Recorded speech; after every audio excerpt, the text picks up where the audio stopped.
couper mon micro sur Discord et puis je vais te laisser la parole pour cette conf sur les utriculaires. Effectivement, plante assez discrète mais ultra intéressante. Je te laisse la parole et on se retrouve à la fin de ta conf. Merci Laurent. Merci. Euh, Tout d'abord, je suis pas le plus grand spécialiste des utriculaires. J'en ai une vingtaine, 20-25 seulement, différentes. Et donc, j'ai pas le savoir absolu. Puis j'en ai zigouillé quand même quelques-unes.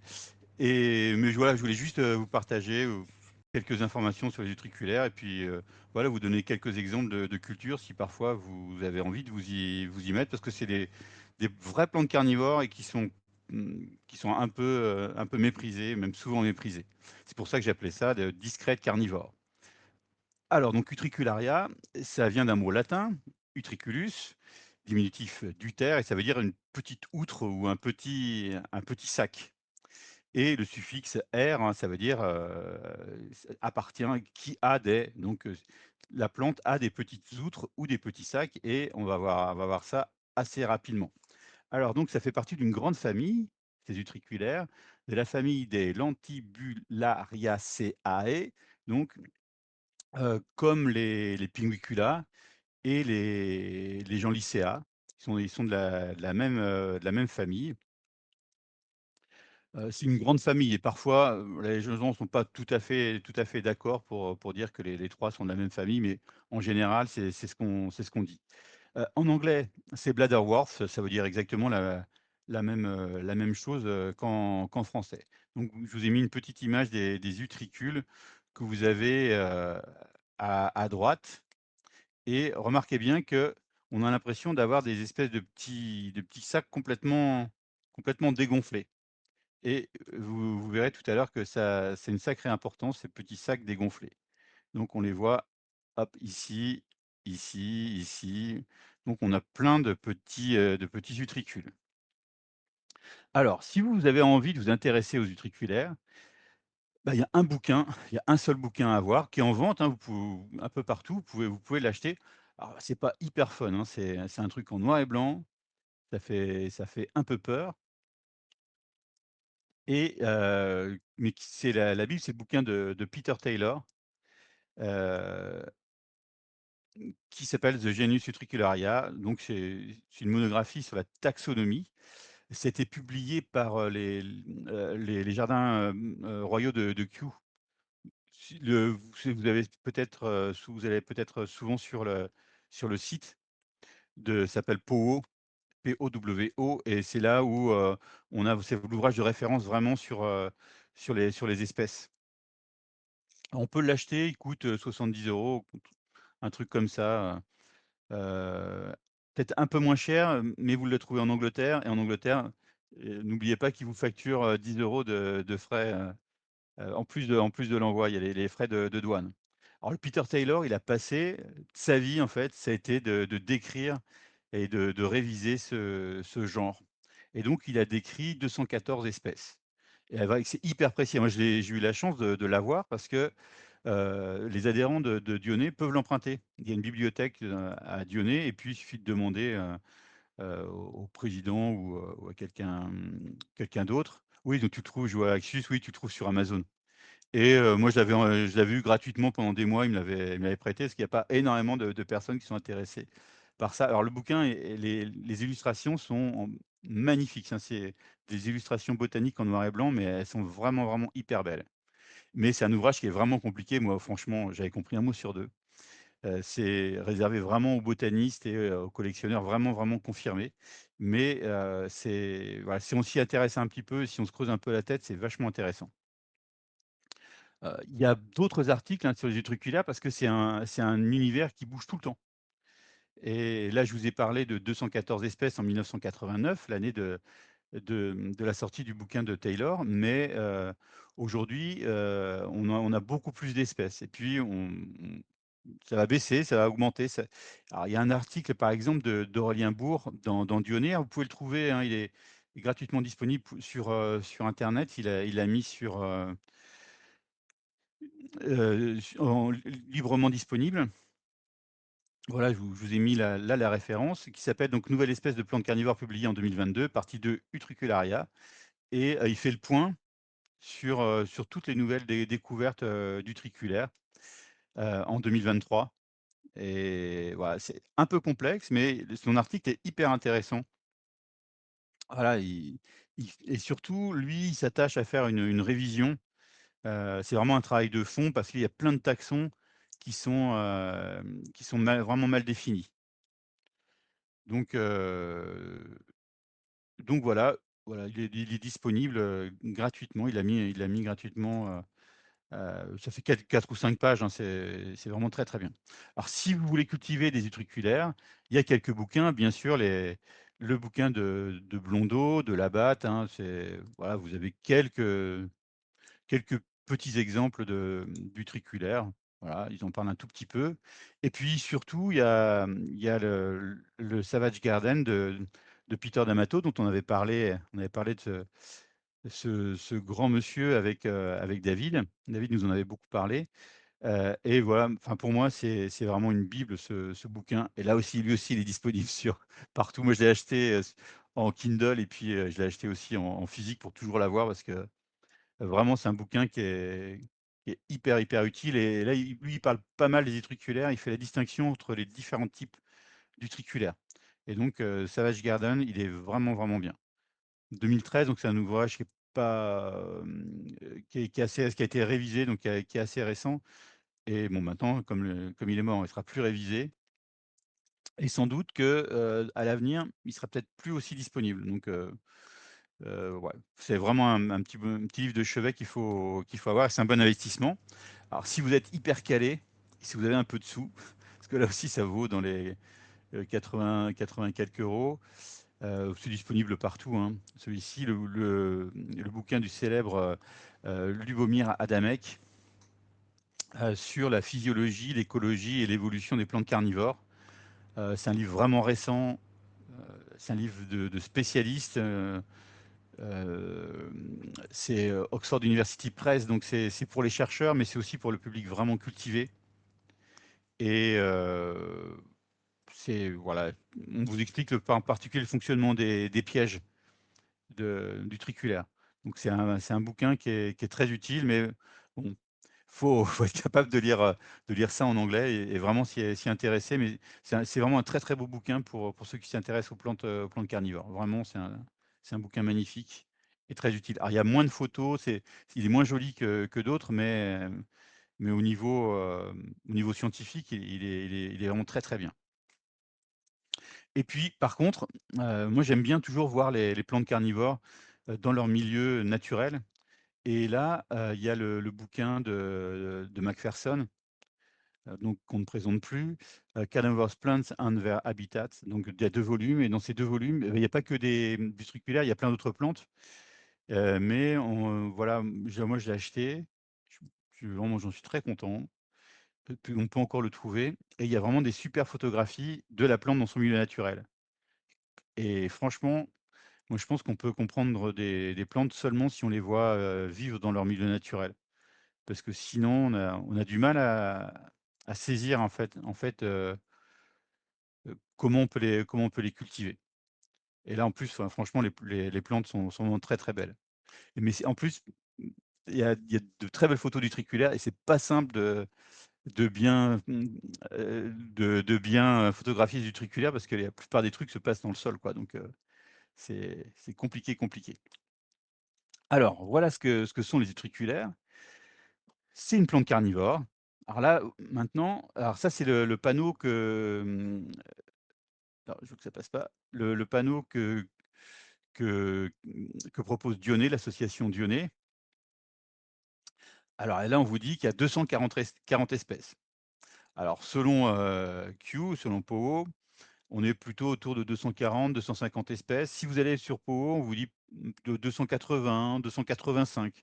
Donc pour vous dire que ça bouge tout le temps.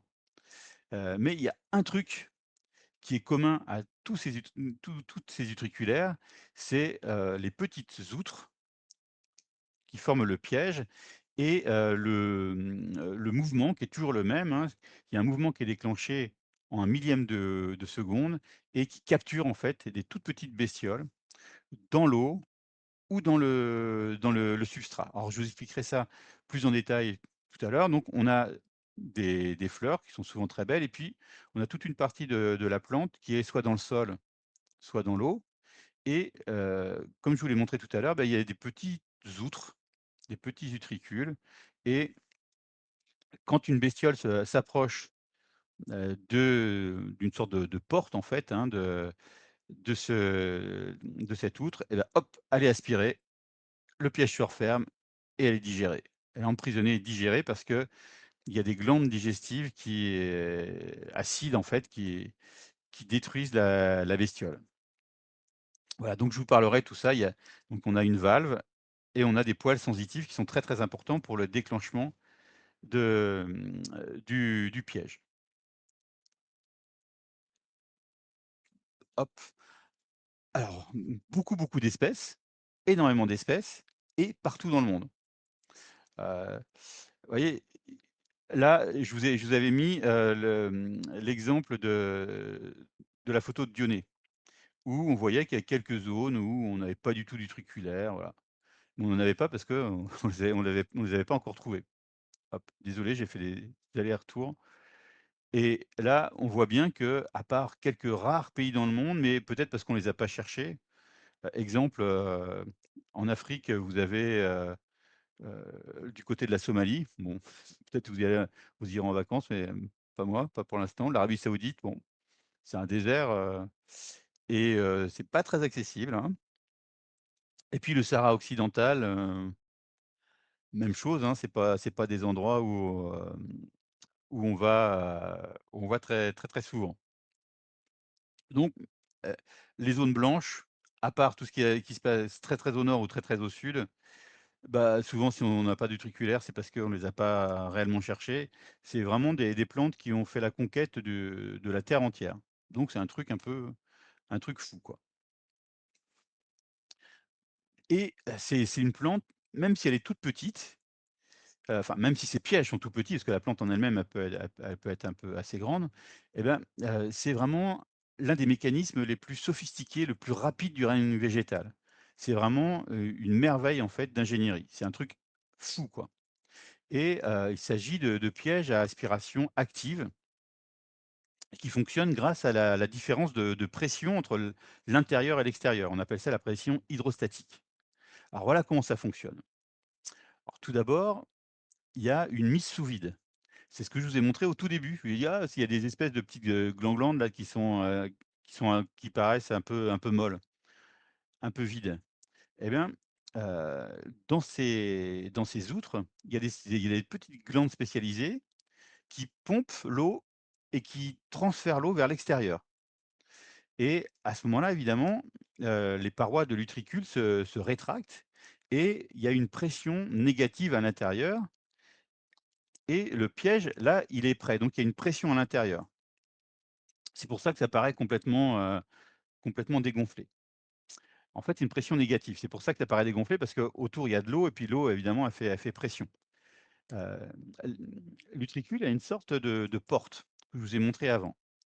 Et cette porte est dotée d'une sorte de joint, c'est un joint, en mucus et ça garantit en fait que l'eau ne fuit pas vers l'intérieur pendant la phase de mise sous vide et ça, c'est valable non pas simplement pour les utriculaires aquatiques, pour toutes les utriculaires. Ça fonctionne toujours comme ça et c'est pour ça qu'en milieu, les utriculaires doivent obligatoirement pousser dans un milieu très, très, très, très humide. Il faut de l'eau. S'il y a pas d'eau, ça peut pas marcher parce que ça fonctionne avec l'eau. Donc il faut toujours, toujours, toujours beaucoup d'eau pour ça. Alors donc, l'entrée du piège, elle est scellée par cette petite, porte en mucus et sur cette porte, il y a des petits poils sensitifs qu'on appelle les poils déclencheurs et lorsqu'une petite bestiole, Daphnie, une larve de moustique par exemple, effleure juste les cils, eh bien ça agit comme une sorte de levier et le mécanisme en fait s'ouvre et vous voyez ce qui se passe? L'étanchéité n'existe plus et puis la bestiole, et ben, elle est aspirée et elle est aspirée à l'intérieur de l'outre. Bah, et c'est un truc physique, hein, c'est pour équilibrer la pression entre, l'intérieur et l'extérieur. Et comme il y a eu ouverture, bon, on connaît tous ce genre de choses, hein, bah, voilà, la nature fait les enfin la physique fait bien les choses. Ça se referme tellement vite, donc c'est un millième de seconde, que la plupart des petits organismes, en fait, meurent, n'arrivent pas à survivre en fait à ce qu'ils se prennent des jets dans la tronche et poum, ils meurent directement. Et alors pas tous, hein, on voit parfois des petites bestioles qui continuent à bouger un peu, qui ont l'air un peu assommées, mais hem, voilà, c'est pour la plupart, c'est fatal. Et puis une fois la porte refermée, elle se referme parce qu'il y a plus de différence de pression entre l'intérieur et l'extérieur. Donc elle se referme. Et donc la plante passe à la phase de digestion, donc elle sécrète comme toutes les autres plantes carnivores des enzymes digestives et puis, eh bien, les parties molles de la proie sont dissoutes. Ça dure quelques heures ou quelques jours. Ce sont des petites proies et elles n'ont pas de carapace en fait très dure comme les insectes qui sont par exemple dans nos Sarracenia. Et donc au bout de quelques heures ou quelques jours, la proie est digérée et le système recommence. Alors, immédiatement après la capture et bah, les glandes recommencent à pomper l'eau vers l'extérieur et en fait, très rapidement, l'utricule retrouve sa forme écrasée et puis, bah, elle est prête pour prendre une nouvelle victime. Donc vous voyez que c'est quand même un phénomène qui est vachement étonnant et vachement intéressant. Alors je vous ai mis, vous pourrez les voir après, je vais pas évidemment vous passer ces vidéos, mais 2 vidéos, notamment, une experte en biomécanique qui s'appelle Ulrike Müller qui explique, comment fonctionne ce mécanisme et la force de ce mécanisme. Donc c'est pas mal d'avoir quelqu'un qui est experte, en, en biomécanique pour ça. Hop, mince, non, je vais pas vous le mettre, non, je vais pas vous le mettre. Sinon ça va durer trop longtemps. Hop, hop, hop, hop. Bon, je suis désolé, je passe. Je suppose que j'ai bidouillé. Hop, hop et je vous ai mis une autre vidéo. Ah là, c'est l'université de Grenoble 1 en France, hein, qui a fait cette vidéo. Hop, alors je vous mets juste un exemple. Alors c'est ça va être assez rapide. Hop, c'est à 40 secondes. Hop,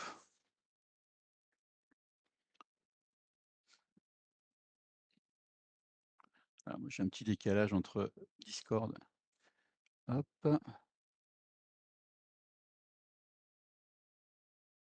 on voit, hop, c'est hyper rapide.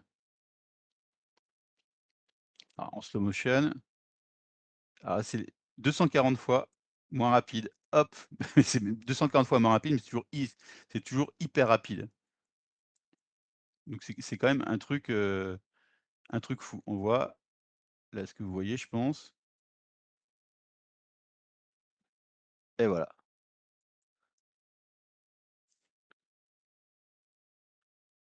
et on le voit encore et même avec des grosses proies, ça fonctionne. Donc si vous êtes intéressé, vous pourrez aller voir cette petite vidéo qui est assez rigolote et assez bien faite. Donc vous pouvez garder des utriculaires en vase fermé, ça pose pas de problème, hein. Il faut qu'il y ait des micro-organismes dans le sol, en fait, dans le sol ou dans l'eau.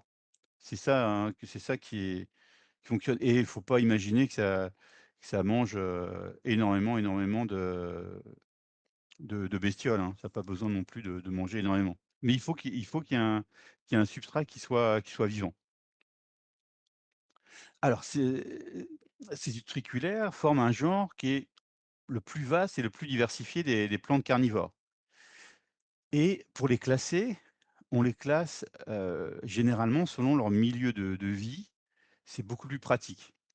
Et donc, en gros, il y a 3 ou 4 milieux de vie. Il y en a qui sont terrestres, alors c'est les plus courantes en culture.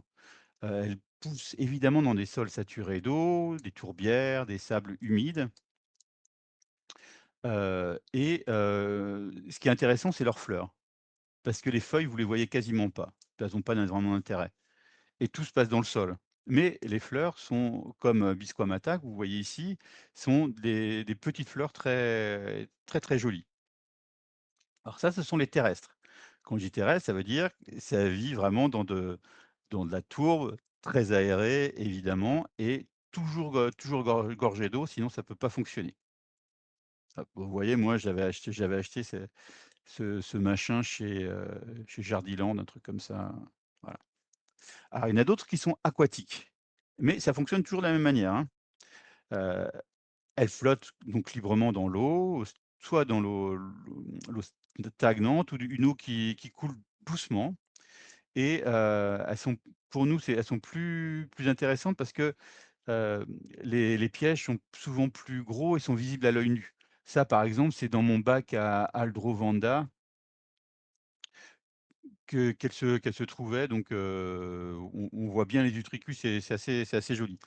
Le problème, c'est que ça a tendance à prendre la place d'Aldrovanda, donc c'est, un peu emmerdant. J'avais mis pourtant, une espèce qui était pas trop envahissante, mais en fait, même si c'est pas envahissant, c'est envahissant quand même, quoi. Ça pousse, ça pousse beaucoup et ça pousse très vite. Hop. Alors donc, j'ai parlé, des terrestres, j'ai parlé de celles qui sont aquatiques et puis il y en a d'autres qui sont plus rares, un peu plus complexes, qu'on appelle les épiphytes. Donc comme leur nom l'indique, elles poussent sur des supports qui sont souvent d'autres végétaux ou des mousses dans les forêts tropicales et elles utilisent leurs feuilles, en fait, pour capter l'humidité et alors, il y a une autre catégorie qu'on appelle les lithophytes qui poussent directement, elles, sur des parois rocheuses humides. Mais le plus souvent, elles sont les 2.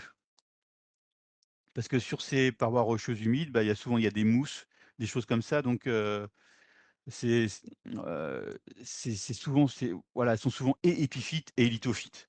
Voilà, si c'est pas donc c'est mieux pour nous parce que quand on a des plantes qu'on dit lithophytes, bah, voilà, si vous les cultivez dans la sphaigne, par exemple, bah, ça va pas poser trop de problèmes.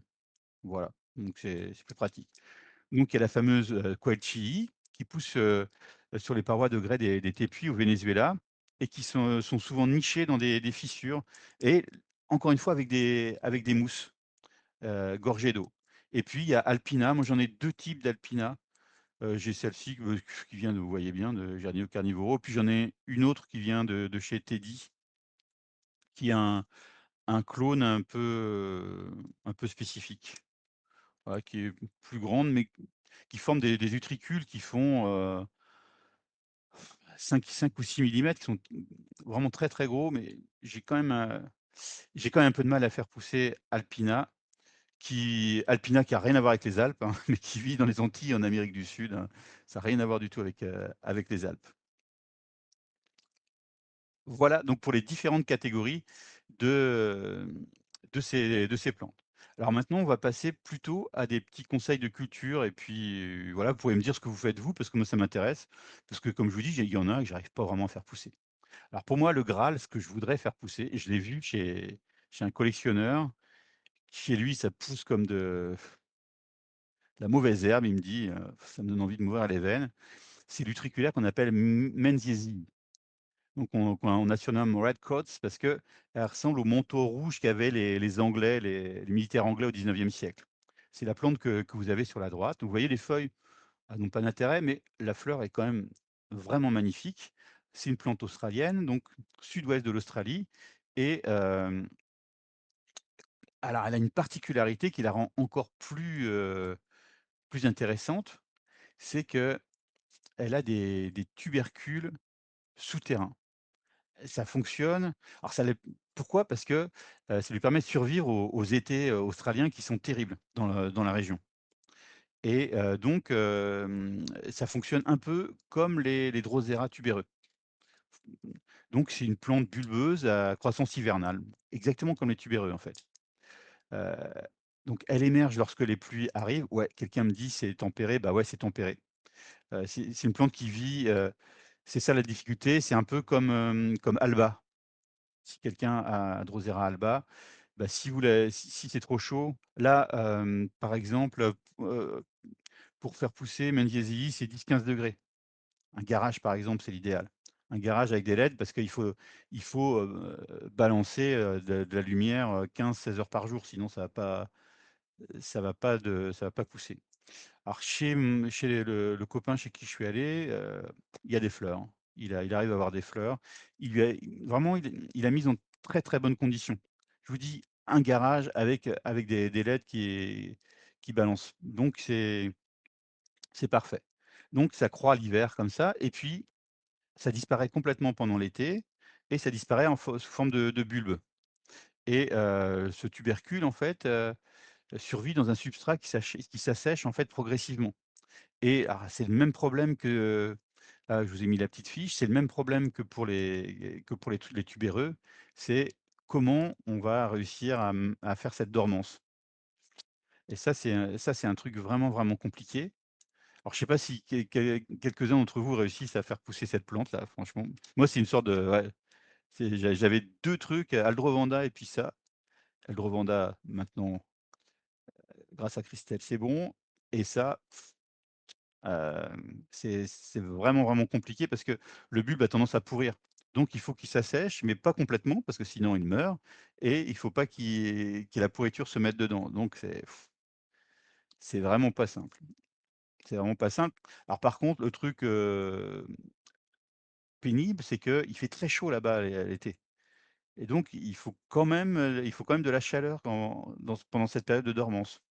Donc c'est quand même bien chiant comme plante. Voilà, donc ça là, c'est le graal pour tous ceux qui aiment un petit peu les utriculaires. C'est la plante que tout le monde veut avoir et que quasiment personne n'a et quand on l'a pas longtemps. Mais il y en a qui arrivent, donc voilà, il y en a qui y arrivent, heureusement. Donc moi, c'est vraiment une idée d'article, j'aimerais bien faire un article, sur cette, plante. Alors quelques plantes et leur culture, si vous voulez commencer avec les utriculaires, heu, une très belle utriculaire, c'est l'utriculaire longifolia. Ça, c'est une plante, alors je vous mets à chaque fois la page de Powell, donc du jardin botanique de Kew, heu, parce que c'est là où on a toutes les informations, quand ça a été publié, par qui, voilà, là c'est Gardner et cetera. Si vous voulez trouver des articles sur la plante, vous avez les articles et cetera et puis, il y a toujours, hop, la distribution. Donc vous voyez, par exemple, là, on est sur la côte du Brésil, heu, à l'est du Brésil et voilà à quoi ressemble cette plante. Ça, c'est chez moi. Donc de longues feuilles. Bon, ça peut être encore beaucoup plus long, voilà et vous voyez, vous voyez les stolons qui partent comme ça, hop et surtout, vous voyez ces fleurs qui sont extraordinaires et vraiment, quand on voit ces fleurs pour la première fois, c'est vraiment quelque chose. Alors c'est pas une espèce aquatique celle-ci. C'est une espèce qui est normalement, entre lithophite et puis épiphyte. Donc pour la cultiver, moi j'ai acheté un petit panier, ça c'est les trucs que j'ai achetés chez, je sais plus où. Vous voyez, c'est les petits paniers qu'on trouve genre chez Jardiland ou des trucs comme ça vaut, 50 centimes d'euros et puis ça pousse très bien dedans et j'ai bourré de la sphaigne vivante jusqu'en bas et j'ai mis un tout petit 2 ou 3 feuilles. Maintenant, j'en ai, je sais pas, j'en ai 10 pots, vous voyez? Ça pousse comme, alors là, elles disparaissent quasiment. Alors, je les mets au garage pendant l'hiver. Ça disparaît pas complètement, mais bon, c'est une plante qui est assez sensible les feuilles sont assez sensibles à une sorte de champignon, certainement. Voilà, les fleurs qui sont magnifiques. Donc c'est solide. Le seul truc, ça supporte pas les gelées. Alors je dis ça, mais moi je les ai mis ça gelé à -3, -4 degrés. Mais bon, ouais, c'est pas C'est pas l'idéal. Autant les rentrer, alors ça a besoin de soleil, mais voilà, si on a un petit truc pour les rentrer, même si vous les mettez chez vous, voilà, vous les mettez chez vous dans un petit bac avec plein de flotte, devant une fenêtre et puis ça ira très bien. Vraiment, ça ira très, très bien. C'est une plante vraiment qui se propage très, très vite. C'est une plante vraiment très, très intéressante pour ça, pour ses fleurs et pour, sa vitesse de propagation, puis le fait qu'elle soit vraiment, vraiment, solide. Voilà, donc je vous ai parlé un petit peu du substrat, comment je fais moi, mais certains disent que le mieux c'est 2 tiers de tourbe, et puis un tiers de perlite ou de sable. Bon, pourquoi pas, voilà, c'est aussi une solution et puis mettre de la sphaigne, morte ou vivante en surface, mais bon, pourquoi pas, c'est chacun fait comme il veut.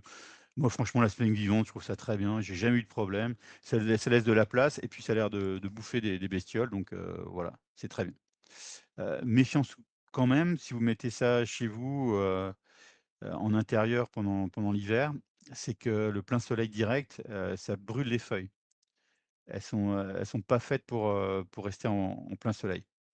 Il faut Moi, j'ai mis dans la serre froide, dans un coin, en fait, où il y a du soleil, il y a un peu de soleil, mais c'est quand même à l'ombre d'autres choses et là, elles aiment beaucoup. Vraiment, j'avais essayé de les mettre ailleurs avec plein de soleil et elles aiment pas. Vraiment, elles aiment pas vraiment.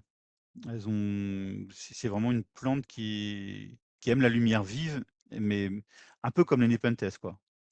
La Beaucoup de luminosité, mais dès q mais les feuilles brûlent. Voilà. Hop, voilà un autre exemple. Vous voyez comment ça se propage et ce dont je vous parlais, sur les feuilles, vous avez parfois des petites taches et ben ça, c'est des petites taches qui sont dues à un petit champignon. Mais c'est pas très méchant parce que quand c'est dans la sphaigne, c'est tellement acide que les champignons, ils restent pas longtemps, quoi. Voilà, donc les feuilles peuvent tomber et puis là, là au printemps, ça va là, c'est en train d'exploser dans les pots. Voilà. Alors il y a 2 petites vidéos. Moi, j'avais réussi à les faire pousser grâce à Sébastien Joliot. Il avait fait une vidéo qui était très très bien, très simple et bon, moi, j'ai fait un peu comme je voulais, mais j'avais pris ses conseils. Ses conseils étaient très bien. Ça permet voilà, de dédramatiser un peu le truc parce qu'avant tout le monde disait que c'était quasiment impossible, voilà. Ah, il existe plusieurs types je rentre pas dans le détail, mais de Longifolia, il y en a, c'est vrai qui sont, plus résistantes. Je sais pas si c'est de ça dont tu parles, mais il y a des Longifolia qui sont plus résistantes que d'autres. Voilà. Hop. Alors, c'est un peu pour faire rire certains. Je voulais parler de Subulata qu'on surnomme l'herbe à zigzag. Ah, je vous ai mis une photo, excusez-moi, elle est moche, mais j'en avais partout, mais là, j'en ai juste, un petit peu à l'intérieur de ma serre et puis dans mon garage, parce que donc zigzag parce que la hampe florale part en zigzag. Ça, c'est une plante, si vous voulez vraiment la tuer, c'est impossible. Alors ses feuilles sont quasiment invisibles et les fleurs sont très jolies, très jaunes, très petites. Et alors c'est une plante qui est un peu particulière parce qu'elle peut produire des graines sans même ouvrir ses fleurs. C'est très joli. Alors ça menace pas les autres plantes, mais des collectionneurs qui sont un peu à cheval sur, voilà, sur la propreté de leur collection, tout ça, ça les rend fous parce que ça colonise tout très rapidement. Et enfin moi j'adore, j'aime beaucoup, je trouve que c'est très joli, ça fleurit très souvent, tout le temps et puis, ça peut prendre des gelées, voilà, par exemple là c'est dans mon garage, donc c'est des clones enfin des Drosera, je sais plus ce que c'est comme truc, mais c'est des croisements et voilà, ça pousse un petit peu partout et ça peut prendre une gelée, pas de problème et ça repousse à partir des graines encore plus, quoi. C'est impossible à tuer.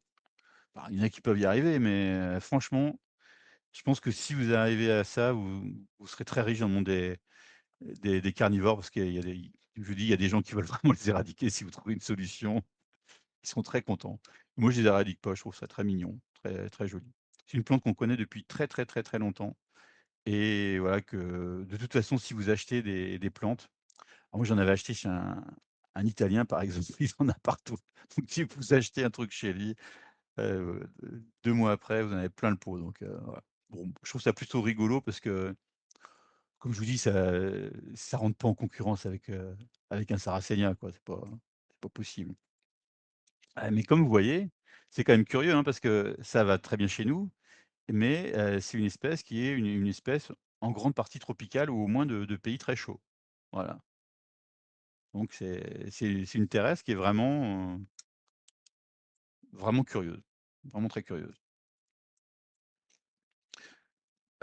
Et donc, vous voyez, fleurs jaunes, quand dans la serre, il y a Esubulata et puis, la première que je vous avais proposée tout à l'heure, hein, qui a des fleurs Hibiscumata, qui a des fleurs violettes. Bah, c'est vraiment très joli, ça fait comme des petites orchidées donc, elles se ressemblent beaucoup, hein, celles les terrestres et c'est vraiment, vraiment très, très beau.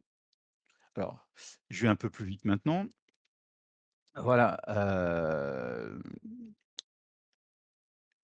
dans un autre bac, ça se ressemble beaucoup, hein, les utriculaires, hein, franchement. Et là, alors là, je l'ai acheté sous le nom de Tenuicolis. C'est en fait Australis. Ça, c'est une aquatique. Ça, c'était longtemps, pardon, ça a été longtemps décrit comme une sous-espèce d'Australis, et maintenant, c'est une espèce propre, une espèce distincte.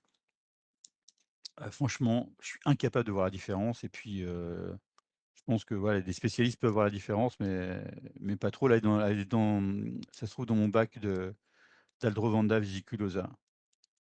J'avais mélangé 2 sortes, différentes et ça, c'est une aquatique. Alors moi, pour l'instant, ça passe l'hiver sous forme de turion au fond de l'eau et c'est pas encore, revenu. C'est un peu comme Vulgaris quoi, c'est pareil. Heu, alors, bah, on a parlé avec Christelle, donc nos turions d'Aldrovanda, ça y est, sont revenus à la surface, mais là, pas encore. Donc on espère. Il faut un peu de chaleur, il faut que ça tape un petit peu sur l'eau pour que ça apparaisse, mais une fois que c'est parti, ça se développe à une vitesse, c'est complètement dingue, hein. C'est complètement fou et ça tient, voilà, ça tient l'hiver comme ça. Alors c'est une espèce qui est locale, hein, chez nous, donc vous en avez en Eurasie et puis en France. Bon, si ça vous intéresse, il y a pas mal de littérature sur Australis. Bah, je sais que Relienbourg, par exemple, il a essayé de remettre un cadre là-dedans parce que c'est au niveau botanique, c'est assez compliqué donc voilà. Moi, je suis pas assez calé pour dire ça. Puis, honnêtement, que ce soit les fleurs ou les trucs, je vois pas la différence donc voilà. Voilà, je vous ai mis la fiche de cette plante. Alors j'ai presque fini, rassurez-vous. Quelques autres que j'ai chez moi en culture. L'utriculaire qui s'appelle Warburgii, qui est une belle plante. Alors, moi je vous qui est une plante chinoise, voilà, heu et que j'ai depuis assez peu de temps et c'est, quelqu'un très sympathique, Alain de Carnivore de Sologne, hein, qui la vendait et voilà, je me suis dit que j'allais essayer parce que, ouais, l'intérêt avec lui aussi, c'est qu'il donne pas mal, enfin, il donne énormément de conseils pour éviter qu'on ne tue les plantes, donc c'est plutôt sympa, donc voilà. À quoi ça ressemble, je vais montrer à quoi ça ressemble. Hop, mince, vous allez voir dans 2 secondes, parce il y a un petit temps de latence. Voilà à quoi ça ressemble. Ça fait une espèce de petit truc cracra, au milieu d'un petit pot un peu cracra, mais ça va devenir joli, je vous assure. Ça va devenir joli et on voit les espèces de tiges à côté, c'est Reniformis qui essaie de bouffer, ça, mais bon. Et là, j'ai mis beaucoup de sable, j'ai mis genre, 70 de sable et puis, de la tourbe et là, c'est sous l'aide parce que, voilà, vous avez vu où ça pousse, mmh, il faut, il faut pas énormément de chaleur, ça c'est pas grave, mais il faut surtout, beaucoup de lumière. Donc j'en ai mis dans 2 endroits, j'en ai mis à l'intérieur de ma maison pour essayer et puis j'en ai mis dans mon garage pour voir. Là, ouais, elle fait Actus, c'est vrai que elle fait de très belles fleurs, c'est pour ça que je l'ai prise, mais on peut la perdre assez facilement, semble-t-il. Donc pour ça, j'ai mis vraiment dans 2 endroits assez différents, l'intérieur d'une maison, sous, voilà, sous l'aide aussi, mais beaucoup plus chaude et puis, garage où il fait jamais plus de 20 degrés, donc à voir quoi, à voir. Une autre que j'ai acheté aussi parce que les fleurs sont fantastiques. C'est une très, très belle plante, Calycifida, là moi je tiens dans de la sphaigne vivante.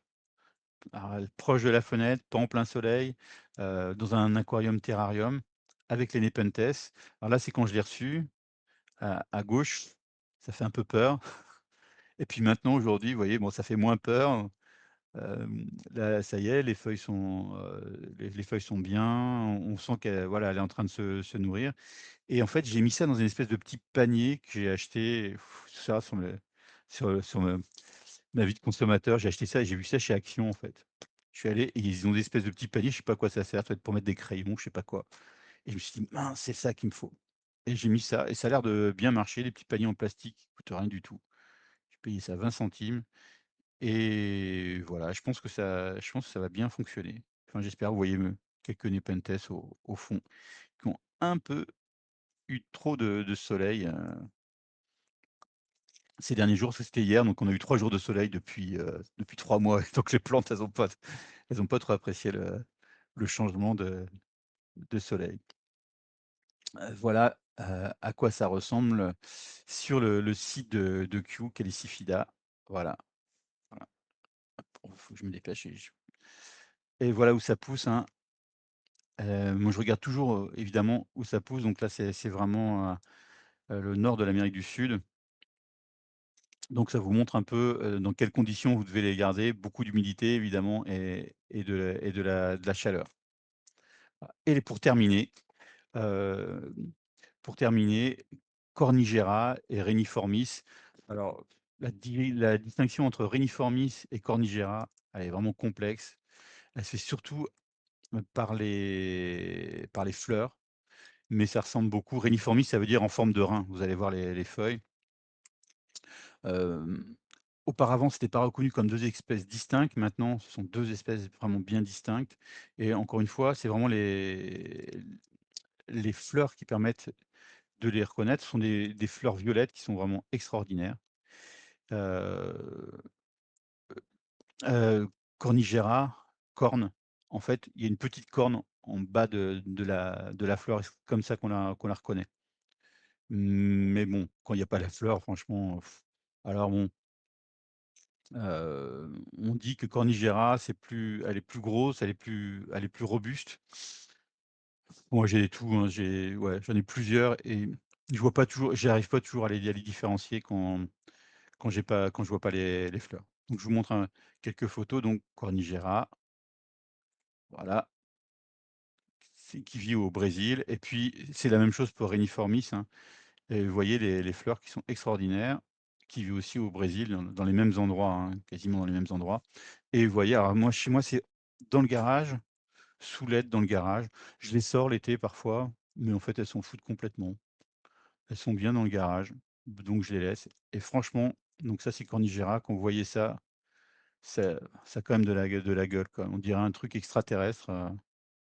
Et franchement, moi, je suis pas vraiment, je suis pas un pro, hein, franchement. Quand j'ai vu ça, waouh, ça et voilà, j'ai eu même 3. J'ai le Geryon, quoi, 3 têtes. Bon, vous voyez quand même, ça manque un peu de truc parce que c'est un peu, elle pousse, mais au-dessus, il y a les LED, donc elle se dit: «Oh purée, ça brûle un peu». Donc elle s'est ratatinée un petit peu pour rester là, mais ça fait quand même des sacrées grosses et sacrées belles fleurs. Et alors voilà à quoi ressemblent les feuilles. Donc vous voyez, cette forme en forme de rein, voilà, si on veut. Et donc ah ça c à côté, vous voyez le moon là, c'est ma petite, pousse qui est cachée derrière d'Alpina, qui pousse avec. Je change pas parce que ça pousse avec, que voulez-vous que j'y fasse, hein? Et donc là, vous voyez, vous en avez plein, ça pousse partout, ça fait des très gros stolons. un petit peu partout. Là, on les voit, les stolons, ils partent dans les pots. Maintenant, j'en ai dans plusieurs pots, un peu partout. Mais bon, je veux pas. Vous voyez là, là c'est Mata Atlantica qui a un peu souffert, je sais pas pourquoi. Qui avec mes Régias qui commencent à repartir, puis j'ai plein de petits pots de Régia là qui commencent à repartir. Et vous voyez là, par exemple, à côté, sur la droite, c'est une espèce complètement différente, Reniformis, avec, Nelumbifolia. Bah, voilà, moi je vois pas vraiment la différence, hein, donc l'important c'est qu'il faut les mettre hors gel. Franchement, si ça vit au Brésil, si vous les mettez pas hors gel, c'est mort, c'est mort. Alors, voilà, Q dit, elle passe en serre 5 degrés, ouais. C'est le gel, hein, je pense, moi j'ai essayé, j'ai fait des tests, j'ai essayé 5 degrés, ça passe. Même 0, -1, quand ça revient dans la journée, c'est bon. Elle jongle un peu, c'est bon, mais un gel trop puissant, poum, ça les crame parce que en plus, comme moi je mets dans des substrats qui sont des substrats très aérés, avec beaucoup, beaucoup d'eau, il y a pas de protection, mais ouais, ouais, -4 degrés, c'est chaud quand même. À part, faut les protéger vraiment, quoi. Faut vraiment les protéger vraiment. Alors voilà, heu, et moi j'ai mis toutes mes plantes. Si vous voulez voir quelques photos supplémentaires, en liste publique sur le site, de Flytrap. Donc ouais, si vous voulez le faire, c'est gratuit, c'est moi ça me prend pas longtemps, hein. Je mets le nom, je mets le truc, hop, et ça me permet de mettre des photos, de savoir où sont mes plantes. Donc j'utilise très souvent le site de David. Vous voyez, j'ai eu 21 spécimens différents à ce jour. Il y en a un autre qui va arriver de chez, Sébastien Joliot demain, normalement, parce que je lui fais une petite commande où il faisait 30 de réduction, donc c'était valable. Enfin, il fait encore 30 de réduction pendant encore quelques jours, donc c'est ouais, comme il fait pas payer très cher les frais d'envoi, donc je trouvais ça, j'en ai profité. C'est un des seuls vraiment avec, Carnivore de Sologne avec Alain, à faire quand même des utriculaires sympas et de qualité. Parce que bon, les 2, voilà, ils font des trucs qui sont vraiment solides. Ouais, surtout, ouais, surtout Sébastien, il fait des trucs très, très, très, très, très résistants, vu où il habite. Et Alain, c'est voilà, quand ils vendent un truc, ils vont pas des plantules, quoi, c'est des beaux trucs. Ah voilà, donc pour conclure, comme vous l'avez vu, excusez-moi, ça a duré un peu plus longtemps que j'avais prévu. C'est pas des plantes tape à l'œil évidemment, mais les fleurs sont toujours magnifiques. Il faut faire gaffe parce que vraiment la culture peut être très différente d'une plante à une autre, même si elles se ressemblent. Il faut vraiment regarder où ça vit, parce que sinon on les tue très facilement. Il faut vraiment faire gaffe aux conditions de culture.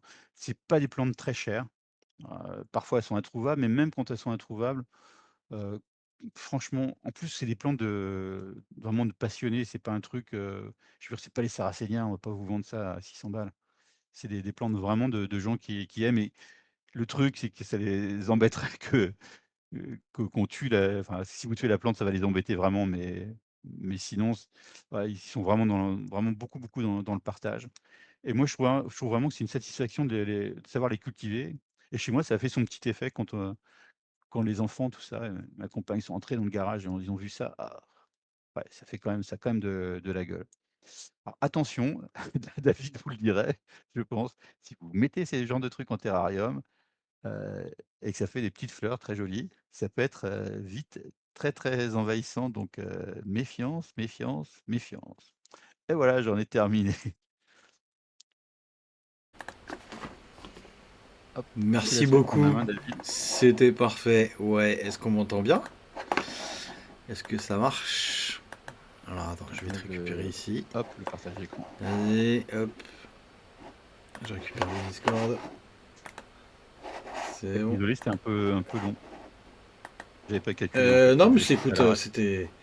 Il n'y a pas de problème, on fait tous avec nos contraintes. Tu vois. Je te remercie beaucoup d'avoir préparé ça.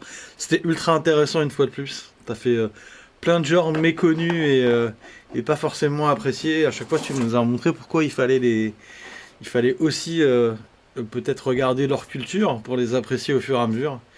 Une fois de plus sur les utriculaires, ça se confirme, je crois. Alors attends, je vais récupérer le chat comme ça. Est-ce que c'est bon pour vous? Je vais trouver la fenêtre qui va bien. Voilà, c'est bon. Yes, je confirme, cultivateurs d'Utri sont super sympas. Je bûcheronne celle que tu m'as envoyé, Laurent. Merci encore. Écoute, tout le monde te remercie. C'est vrai que c'était une bonne question. J'ai eu l'ami de Darlington 76 qui m'a envoyé une photo. Est-ce que je peux vous la passer? Alors attends. Hop. Où est-ce qu'il est? Tu peux, s'il n'est pas encore parti, cher ami de Darlington 76, tu peux nous dire ce que c'est exactement? Enfin, je vais jamais réussir à vous la montrer comme ça, si. Hop, si peut-être. Est-ce que je peux faire une... Ouais, c'est compliqué de faire une mise au point. Hop. Tac. Je sais pas. C'est une... A priori, une urne, enfin une outre, qui a chopé un truc énorme. Je sais pas ce que c'est. On dirait un espèce de verre ou... Peut-être qu'il va pouvoir nous le dire. Ah ouais, mais Effectivement, c'est comme ça efficace. aspire, ça peut prendre des vers. Et quand Bah ça prend ouais, les larves de moustiques, parfois c'est trop petit et voilà. ça les prend comme ça dans la gueule. C'est impressionnant. Effectivement, c'est Et assez incroyable, quoi. dans un bac à Aldrovanda, là, c'est radical. Hein. T'as pas une larve de moustique. Hein. Ça, c'est bien pratique, ouais. Un verre de vase nous dit... Ah, il nous dit que c'est Vulgaris. Vers de base, ouais. Ok, Vulgaris, ouais. ok. Très belle bande. Très mignon. Bon, bah écoute, merci beaucoup. Ça reste 23h. Bah, on a tous préparé nos confs comme on a pu. Verre de vase, ok. C'est bien ça, effectivement. En tout cas, c'est très efficace comme petite plante, très mignon. Et puis, comme tu disais, c'est discret, mais ça vaut le coup d'essayer. Ça vaut le coup d'essayer. Tu as cité les bonnes boutiques où aller voir, effectivement. Et puis, sans doute, des échanges sur le net qui doivent pouvoir se faire avec d'autres collectionneurs, évidemment, si vous voulez essayer. Et puis, si vous essayez, n'hésitez pas à nous le dire, qu'on sache un peu comment ça s'est passé. Hop. Ça marche. Bah écoutez, il est 23h, on va se quitter sur cette jolie conférence sur les utriculaires. Je vous remercie tous d'être venus ce soir nous écouter. Laurent, je te laisse rapidement le mot de la fin, comme d'habitude. Non, mais merci beaucoup. Moi, j'ai pris plein de notes sur l'osmocode. Je vais revoir la conf encore pour faut que j'aille m'y mettre. On va essayer. Et puis, on va bien voir si ça fonctionne. Écoute, Si on j'espère tue une plante, avoir... on t'en voudra jusqu'à la fin de nos... Ah non, j'en Il y a veux des, pas il y a des... utriculaires, mais Ouais, Olivier, si t'en veux, je peux t'en passer. n'hésitez pas, il partage beaucoup, Laurent, Ah sans putain, compter, j'allais dire. Darliconia, c'est Fulva. Bah oui, Fulva. Et en particulier, Alain, il en a à 15 euros. C'est quand même pas cher pour ce que Ouais, c'est. Fulva, ça donne des fleurs qui sont extraordinaires. Utriculaire Fulva. ok, parfait, bah je note. Et Ouais, c'est l'une de celles que je vais avoir après, mais je voudrais pas les tuer toutes, donc j'achète deux par deux pour pouvoir les soigner, pour pas faire n'importe quoi, parce que sinon on les tue, ça sert à rien. C'est pour ça. ouais, c'est vrai que Comme ce les serait enfants, quand on a dommage. 15 en même temps. C'est le bordel. Tu t'entraînes pour pas les tuer, c'est plutôt une bonne chose. Euh, Ça marche. Bah écoute, merci beaucoup de ta disponibilité. Merci à toi, merci à vous sur Merci le chat, beaucoup c'est au super sympa. chat d'avoir été là et d'avoir encore une fois mis de l'ambiance et d'avoir bien posé les questions et réagi à nos confs. Ça donne vraiment envie. J'ai vu que certaines personnes potentiellement pourraient venir faire quelques confs avec nous. Que cette Ah cool. personne vienne nous voir et qu'on mette au point le programme jusqu'au mois de juin. On a besoin de vous, évidemment, on s'implique, mais on veut que vous aussi vous veniez partager des infos sur un sujet qui vous intéresse et que vous voulez travailler. On se retrouve, les amis, le 18 mars pour la table ronde numéro 31, si je dis pas de bêtises, exactement, le 18 mars. L'ami aquatique sera avec nous, c'est déjà acté pour Ah ça. cool. Ça, c'est cool. Ah, Voilà, super. il sera là. J'espère qu'Arthur sera dispo. Laurent, tu seras là, toi dans 15 jours, Euh, normalement, oui. oui, Le normalement, oui. 18, ouais. Ok. Bah, écoute, on remettra ça. On s'est réorganise évidemment pour ça. Et puis, bah, si vous voulez venir aussi sur une table ronde, vous pouvez évidemment poser votre candidature, on en discute et on voit quel sujet on propose. Je vous souhaite une bonne soirée. Je vous dis à dans 15 jours. Et puis d'ici là, on se revoit sur Facebook et puis sur les réseaux tous ensemble. Ça marche? Bonne soirée à vous les Allez, amis. salut, ciao, Merci ciao, d'avoir été merci là. David, Merci pour vos subs. merci à toi Merci, David. merci. Salut, Salut. ciao, ciao.